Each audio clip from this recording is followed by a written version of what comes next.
What's going on, everybody? Welcome back to Talkin Sports with Jake. Hope we're all doing well. Got another great show for you guys. Starting with MLB free agency, we had Arizona makes an interesting move. They signed Jeurys Familia to a minor league deal. I mean, of course, he was with the Mets for the bulk of his career. Had some good years, an all-star a couple of times as a closer. Had a couple nice years as a closer for the Mets, but has been the same the last couple of years. He struggled last year with the Phillies, start of the year, and eventually got cut. Had a tough year last year. But Arizona brings me on a minor league deal for some depth. The Tampa Bay Rays extend Jeffrey Springs, 4 years, $31 million. He had a real good year for the Rays, made 25 starts last year, had a year of like 2-3 or 2-4. He had a real good year. He fits their opener strategy very well. So the Rays extend him, for a slight long-term deal there, 4 years, $31 million. Tigers signed Cesar Hernandez to a minor league deal. He struggled in Washington last year, one of the worst of his career. Only had like a 640 OPS. Only drove like 34 runs. He's had a nice career, though. He's a guy who's always been a guy who hit for high average. And he's got good pop. He's always been a good defender. Mainly at second, calls up by third as well as short.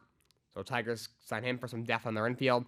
Jesus Aguilar goes to Oakland, 1 year, $3 million. Aguilar, they're the journeyman. He has had some good years. A bunch of years ago in Milwaukee, he had a big year. I believe he was an all-star. 2 years ago with the Marlins, he led the league in RBI, but struggled last year between Miami and then I think maybe Tampa or something. He didn't have a great year, only hit like 230, but he does have a lot of power. Not a very good defender at first base. He's really a DH. He'll probably platoon at first with Seth Brown. Might get some time at DH, but it does have some power. So Oakland brings him in on a 1-year deal.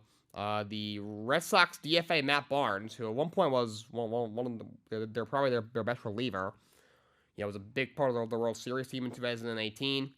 He's closed a lot of games for them, but he really struggled last year, so they decided to DFA him. And I gotta talk about the Hall of Fame. This is a joke. Scott Rolen.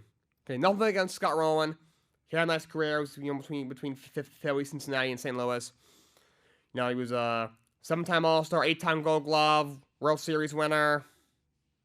He won a Silver Slugger. But he's not a Hall of Famer. I don't see him as a Hall of Famer. He was a very good player. First of all, could never stay healthy. A lot of injuries.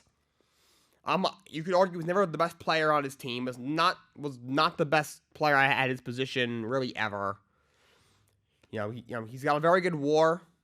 His wins above replacement was very good. But other than that, he's what? For his career, he hit like 280. Other than that, his on base and slugging was mediocre. 7-time also 8-time Gold Glove, World Series winner, Silver Slugger winner. Which he was a very good player, and if he had stayed healthy, he might have had more of a case. But I don't see he's a Hall of Famer. He cannot be in over Todd Helton, who was a career like 315 hitter, like 360 career home runs, whatever he's got, over 1,000 RBIs, 2,500 hits. As he played in Coors Field, but still, numbers are numbers. He cannot be in over Jeff Kent, who's one of the best two-way second basemen ever. He cannot be over him. Barry Bonds, all-time home run leader, not in. Roger Clemens, 7 Cy Youngs, not in.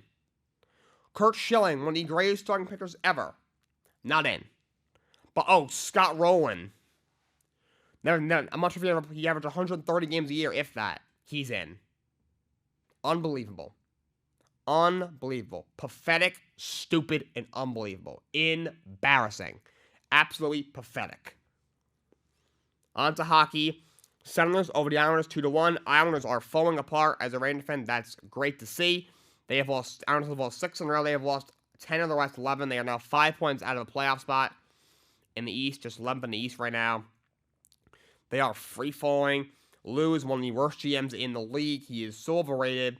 He has done nothing this last couple of years to help the team. Lane Lambert is not a very good coach. It's his puppet, to be honest. They both got to go. Lou Lamoriello says he supports him since the staff's doing all they can, so it's on him. Like, well, Lou, maybe if you signed somebody the last 2 years, maybe you wouldn't be in the situation you were in. The Iowa Senators suck and you lose to them. The Islanders have gone 11 straight games without third period goal. 11 straight games without a goal in the third period. Bagels in 11 straight third periods for the New York Islanders. That is sad, okay? Absolutely sad. They are terrible. They have no... Ilya Sorokin has been a whiz. He's probably a top 5 goalie in the league right now. Outside of Vasi and Shesterkin, there's very few goalies that compare to Ilya Sorokin. There's a reason that he was an all-star along with Igor Shesterkin for the Metropolitan Division this year. Outside of that, they got no goal scoring. Matthew Barzal is very good. He's a very good facilitator. Can score. He's also he's more of a playmaker. Brock Nelson's very good. Can give you 30 goals. He made his first All-Star team this year. Outside of that, there is nothing. They got some good defensemen. Adam Pelech is pretty good. Him and his other buddy make a good pair. Good pairing. Him and Ryan Pulick are a good pairing. Noah Dobbs is a young player and who's going to be a very good player for a long time. Outside of that, this team's got no offense whatsoever. The rest of their defense, besides Dobson, aren't blowing anybody away. Besides Dobson, Pulick, and Pelech. They got really no goal scoring. They're okay defensively. Outside of the goal scoring, this team is not good. Coaching isn't good. Front office is a mess. They're a poverty franchise, and they always will be. 83 is the last one you'll ever see. That's just the fact. It was the 4th of 4 in a row, but still, 83 is the last one you'll ever see. Maple Leafs over the Rangers, 3-2 in overtime. Tough loss for the Rangers, giving up a goal with 4 minutes left and losing in overtime. That being said, Mitch Marner had a very pretty goal in overtime. Mitch Marner is ridiculously talented. Hurricanes over the Stars, 3-2 in overtime. You had the Blue Jackets for the upset over the Oilers, 3-2. That was in overtime. And the Kraken over the Canucks, 6-1. College basketball, number 13 Xavier over number 19 UConn, 82-79. Number 3 Houston over UCF, 82-71. Number 4 Tennessee over Georgia, 70-41. Number 23 Providence over Butler, 79-58. Number 2 Alabama over Mississippi State, 66-63. And then you had Texas A&M with an upset over number 15 Auburn, 79-63. On to some NBA action from last night. You had the Magic over the Pacers, 126-120. Wendell Carter, 18 points, 10 rebounds. Sixers over the Nets, 137-133. Tyrese Maxey had 27 points in that one. Obviously, still no KD for the Nets.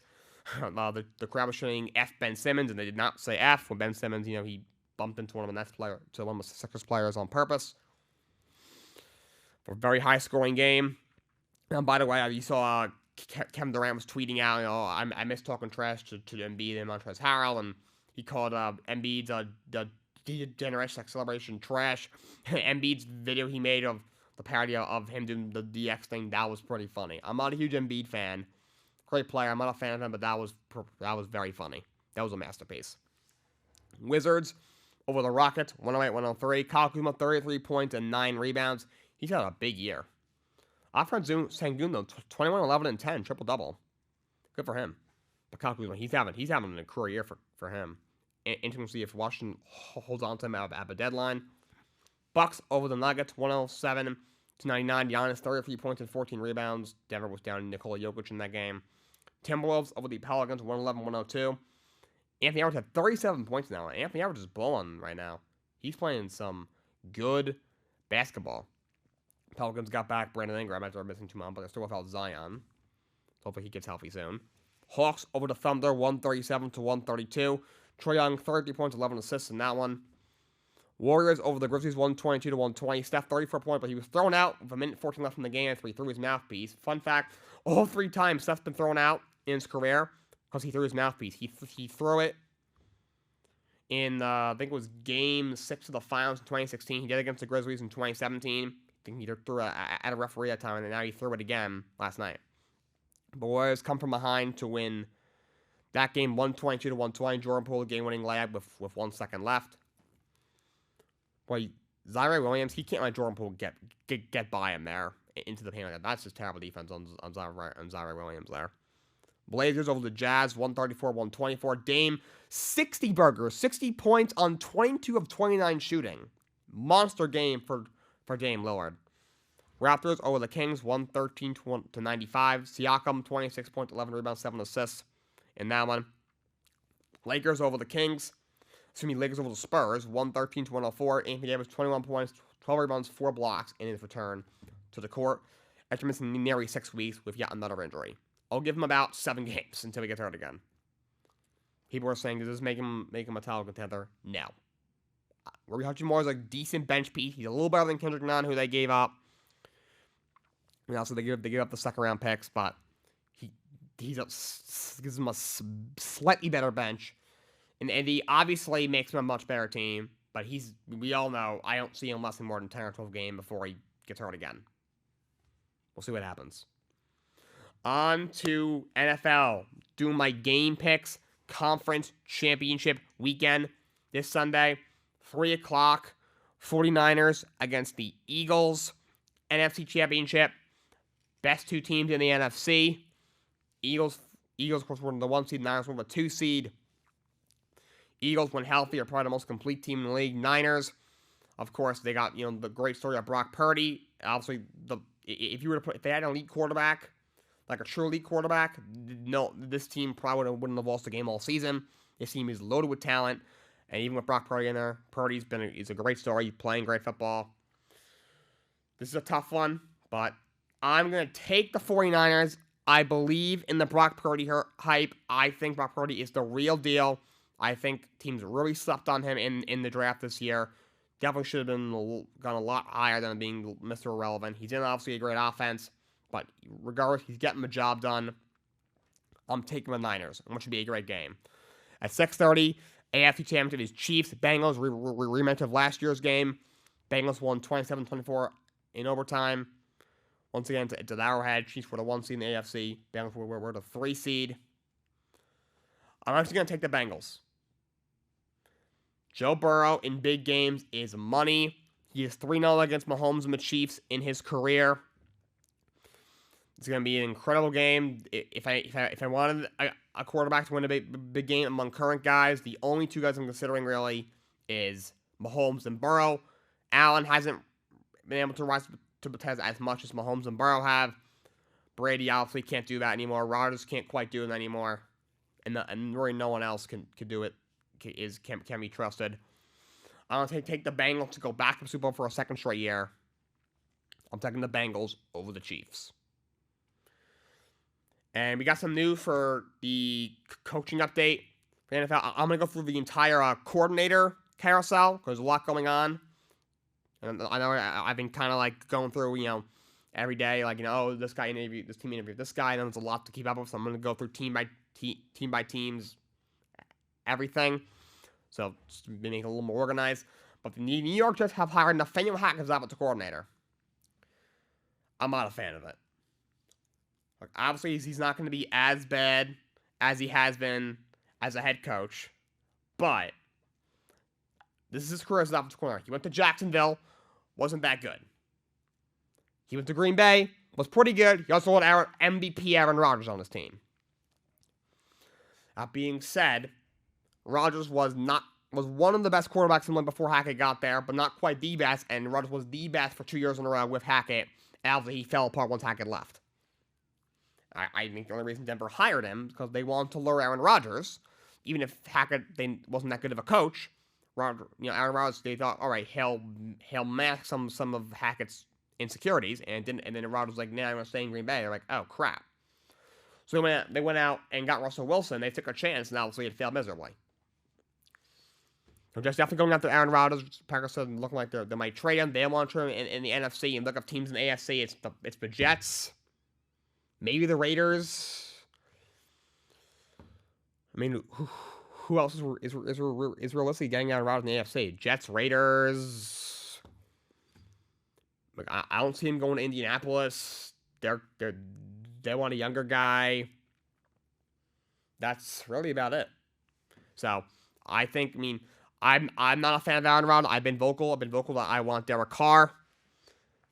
I know the Packers want 2 first-round picks, but if the Jets and Packers can come to, a deal on the compensation, maybe come a little down from the 2 first-round picks, I think we can get Rodgers. And if they get Rodgers, I think he can still mask at least some of the insecurities of Nathaniel Hackett.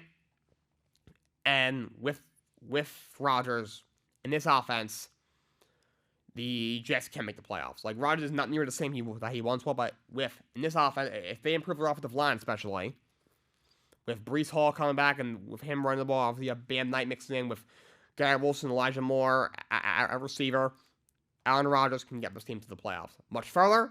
Probably not. But he can get them to the playoff, and the Jets just need to get to the playoff. They haven't been there in 12 years. It's do or die now for that regime with Saleh and Joe Douglas. This is it. You got to get to the playoffs, or they're cleaning house. Or Saleh's gone, Joe Douglas probably follows him up the door, and there will be others to go as well.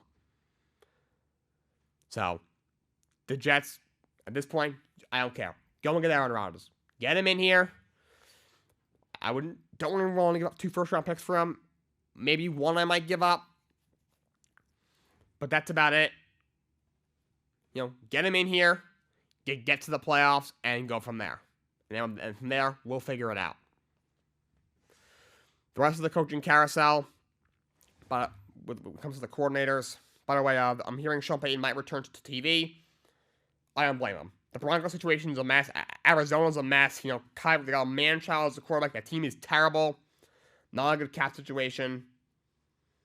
You look at the air jobs. Houston is a mess. They're a complete poverty franchise. They got no talent on my team. And then Carolina, they got some young talent over there. They definitely have assets to improve, but still, there also isn't a ton of talent on that team. So none of these teams are looking all that glamorous. There's just Denver, Arizona, Carolina, Houston, and there's one more I can't think of it. I forgot what it was, but regardless, none of these jobs are. And Indianapolis, which, I mean, again, they have some assets to fix it. If they get a better quarterback, that team would have been much better. But still, that team definitely still has a lot of holes, especially on offense.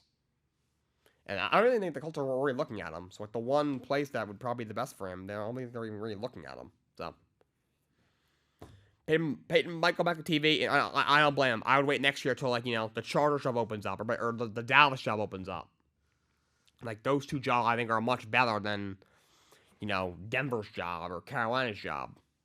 So fire him. Go back and do it TV. I mean, he doesn't need to come back. Financially, he's obviously set. He won a Super Bowl in New Orleans. Doesn't need to come back. I mean, I haven't had a problem with him on TV. I'm sure he's making well doing that. Seems like he enjoys doing it. Go do some studio work for another year, and then go and coach next year. Either way, you're going to get a huge bag no matter who hires you and when they hire you. Might as well. But let's go over the coordinator carousel. The Ravens fired offensive coordinator Greg Roman. They have interviewed Justin Newton, Broncos offensive coordinator. Why is everyone obsessed with Justin Newton? He was the tight ends coach for the Packers. He was, the offensive corner of an offense in Denver that was the worst offense in the league. Not far from all on him. Hackett was the main problem, and the Rust was horrible. The front office put together that team. I don't know what they were thinking when they put that team together. But he deserves at least some blame from the offensive coordinator of the league's worst offense. I don't understand why everyone's interviewing for offensive coordinator. It makes no sense. So they plan to interview him. They interviewed the Rams quarterbacks coach, Zach Robinson. They interviewed their quarterbacks coach, James Urban, he's been a hot offensive coordinator candidate for a while. They interviewed their tight ends coach, George Gotsey. At one point, he was offensive coordinator of the Texans. Wasn't great, though. They requested to interview the Vikings tight ends coach, Brian Angelico, the Seahawks quarterbacks coach, Dave Canales, the Browns receivers coach, Chad O'Shea. Frank Reich was mentioned as a candidate for former Colts head coach. I mean, if he doesn't get a head coach job, he'll definitely have an offensive coordinator job. He's mentioned as a candidate. Chiefs offensive coordinator Eric Bieniemy was mentioned as a candidate. He's not under contract anymore, so same thing happened last year. Decided to re-sign with the Chiefs for a year. He's also trying to get a head coach job, so we'll see what happens. He'll be someone, whether it's as an OC in Kansas City, OC somewhere else, or the head coach somewhere else. And they also, Byron Leftwich was mentioned as a candidate, the OC in Tampa, who I haven't loved what he's done, but he should not have gotten fired. They should have fired Bowles. It was on Tom Brady for just being completely washed and Bulls is not a good head coach over there. That's the Ravens search. The Chargers fired Joe Lombardi. I mean, to mask step right, Brandon Staley is just god-awful. Also, Lombardi was terrible. He needed to go. They interviewed the Rams tight ends coach Thomas Brown, who's been a hot candidate for offensive coordinator and even head coach. They interviewed the Vikings assistant quarterbacks coach Gerard Johnson, the Rams senior offensive assistant Greg Olson, who's been an offensive coordinator before, most recently with the Raiders under John Gruden. They interviewed the Titans tight ends coach Luke Steckel. They requested to interview the Rams quarterbacks coach Zach Robinson. By the way, we got a text in the chat from RC Milton, who's in the chat here on Twitter Space. That's what I use that for my call-ins, by the way, because Covercast is dead. The guy who created it shut it down. I'm not going to go much into that, but that's what happened. RC, he's a guy I've been on his show before. We've done debates before. He said he's a Leafs fan, so my sympathy's on the Rangers Leafs game. That's all right. I do root for the Leafs a little bit in the regular seasons because I know in the playoffs we all know what happens. They lose in the first round, probably up 3-2, and then they lose the next two. That's my prediction every year, and it usually works. So. And for Charles off the coordinator, yeah, those are the names. And Frank Reich also mentioned as a candidate. He's probably mentioned for a candidate everywhere for an offensive coordinator. I mean, if he hasn't got a head coach job, every team's going to allow him as an OC. He would be a great offensive coordinator, but he might be a head coach. So obviously, if he can get a head coach job, he'll want that a little more. And they requested to interview the Bills quarterbacks coach Joe Brady, who I like. He was a fantastic offensive coordinator for Joe Burrow at LSU. Then went to Carolina to be the offensive coordinator. Wasn't great, but also he had Matt Rule was his head coach. He had no quarterback. I think if you give him Justin Herbert, he could do a lot of good things. In fact, it should be either Reich or Joe Brady in the Chargers. You know, everyone I'm sure wants that offensive coordinator job with the Chargers to work with Justin Herbert in that offense. No reason they can't get a huge name. But the Rams fired Liam Cohen. Actually, no, Liam Cohen, he left to take a college offensive coordinator job, I believe. So they interviewed an offensive consultant for the Eagles, Marcus Brady. He was the OC in Indianapolis, but he got fired mid-season. A week before the Colts fired Frank Reich. Reich fired Marcus Brady. And then the Eagles scooped him up. And they interviewed the Eagles quarterback coach, Brian Johnson, who was a top candidate. They mentioned a couple guys mentioned as a candidate. They did their tight ends coach Thomas Brown was mentioned as a candidate, as was Frank Reich, of course, as well as the Rams quarterback coach Zach Robinson, who's getting the OC looks all over the planet. Mike LaFleur, who just fired as offensive coordinator. I've heard they could bring him in. Of course, he's good. He was on their Kyle Shanahan at one point, and Shanahan and Sean McVay are good friends. So there is that. They wanted to interview the Vikings offensive coordinator Wes Fells, but he declined an interview request. He's going to stay in Minnesota. Jets hired Hackett. I gave my thoughts on that one already. The Bucks, who course fired Byron Leftwich, I don't know why, but he's out. They interviewed the Broncos quarterback coach Clint Kubiak. People are way too high on Clint Kubiak, by the way. He is not a good coach. If his name was Clint Kelly, no one would know who the hell he is. He'd be working at like Stop and Shop or something like that. He's not a good coach.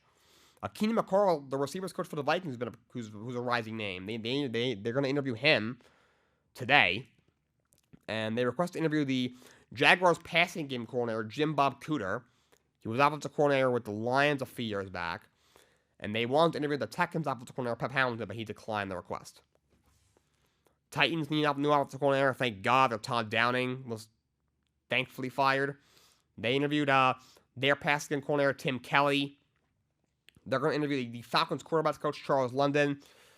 They requested to interview Eric Bieniemy, the Chiefs offensive coordinator. If I were him, I would either take a head coach or re-sign the Chiefs, but we'll see. They also requested to interview the Chiefs quarterbacks coach Matt Nagy. And Todd Monken was mentioned as a candidate. He's the offensive coordinator at Georgia. He was the OC in Tampa before he went to Georgia. He's done a really good job at at Georgia as their offensive coordinator. He's been mentioned as a candidate, so we'll see what happens. Commanders fired Scott Turner. They're looking at Thomas Brown. They interviewed the Rams tight ends coach. They interviewed the Dolphins running backs coach Eric Studsville. They're going to interview their quarterbacks coach Ken Zampese. They interviewed former Broncos offensive coordinator Pat Shurmur, who I don't think is that good of a coach. You had, as offensive coordinator in Minnesota, he was pretty good. Obviously, he's been terrible as a head coach in his last stint in Denver as an offensive coordinator. He wasn't great. He also had no terrible quarterback situation. So, he first had Joe Flacco, who then basically, was awful for 8 games. Basically said, yeah, the play calling here sucks, and then had back surgery. Then you had Drew Lock, who's probably even worse. They wanted to interview Darrell Bevell, the Dolphins quarterbacks coach, as many people did, but he declined the request. Jim Caldwell, former Lions coach, declined the request. He's also going to get a couple of head coach interviews as well. They requested to interview the assistant head coach and the Niners running backs coach, Anthony Lynn, who actually wasn't a very good head coach for the Chargers. As the Bills he's been as a very good running backs coach, was the Bills offensive coordinator for about a year, did a pretty good job. And he was OC 2 years ago for Detroit. Wasn't great and got fired after 1 year. Dan Campbell's first year, he was the offensive coordinator. We'll see if he gets another shot to be an offensive coordinator. He's a very, very good guy, very respected guy in the coaching world. On the other side of the ball, defensive coordinator searches. The Falcons looking for a new D coordinator. Dean Pease officially retired. He had retired, and then the Falcons lured him out, and now he's back to being out. They interviewed Vic Fangio, who was a terrible head coach at Denver, but a great D coordinator. They interviewed Ryan Nielsen, who is the co-defensive coordinator in New Orleans, because it was Dennis Allen. He got promoted to head coach, so Allen probably runs most of the defense, but Nielsen probably helps out. They requested to interview the interim D coordinator in Carolina, Al Holcomb. They requested to interview the Packers D-backs coach, Jerry Gray. They requested to interview Brian Flores, who's of course going to be a top candidate for a defensive coordinator job, as a head coach candidate as well. There's rumors there may be mutual interest there. We'll see what happens.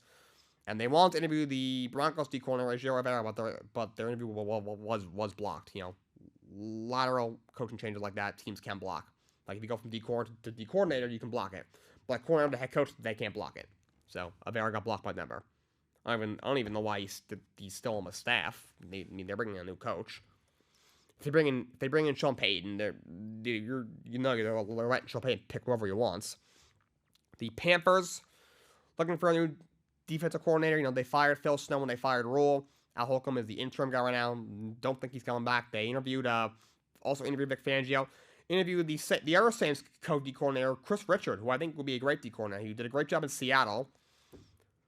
He was D coordinator in Seattle at one point. Then he went to Dallas as a DB's coach, was pretty good there. And they requested to interview Marquand Manuel, the safeties coach for the Jets, who the Jets safeties definitely overperformed, so I'm sure he would make a good D coordinator. He's been a D coordinator before, I believe. Dolphins fired Josh Boyer. They interviewed their linebackers coach, Anthony Campanelli. And they're going to interview, they also interviewed Sean Desai, who's a defensive assistant in Seattle. He was defensive coordinator for the Bears the last 2 years of Matt Nagy's tenure there. And he did a good job. He's a hot candidate for defensive coordinator openings. They're going to interview Chris Fangio, and they're also going to interview Chris Richard. And last but not least, the Minnesota Vikings are interviewing, because they fired Ed Donatello, their defensive coordinator, after 1 year. Thank God, their defense was so bad this year. They interviewed Brian Flores. Interviewed their defensive assistant, Mike Pettin, obviously an awful head coach in Cleveland, but he was defensive coordinator of the Packers a couple of years ago. He was okay. And they requested to interview Ryan Nielsen as well as Sean Desai. Right, so that is the coordinator carousel. That's all I got for you guys today. By the way, I got a little bit of news. Justin, who you see on my show a lot, of course, we have our own shows. He's going to be joining me Fridays. So, we're kind of combining Jake and Justin in the morning and talking sports with Jake. We're doing a little, combo thing. We're doing a little kind of combining the shows. Kind of a collab, but, this show is just me and Jake. Just more, of course, is both of us. I'm involved in both either way, obviously. So that's what's going to happen. He may or may not. That may or may not start this Friday. You guys will find out for yourself. I'm still working through some things, so we'll see. So keep an eye on that. But until next time, so long, and have a great day.